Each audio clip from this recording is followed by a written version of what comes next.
this right here, that is a foundation slab of a building. It's gone and covered in rock. And you can kind of sort of see the slab covered in rock right there. There's a roof, some more roof, and there's another building right there that's just ripped downstream. We're standing on the deck of a building that is now no longer. My goodness. There's another one. The mud. It's 5 foot tall, leaning against this building. Step into here. Backed up against this building.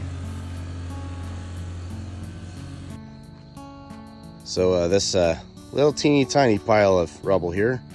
We can pay attention to this.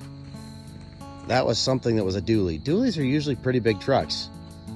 It's like 8 feet long. It's just been smudged to nothing. That was a dually.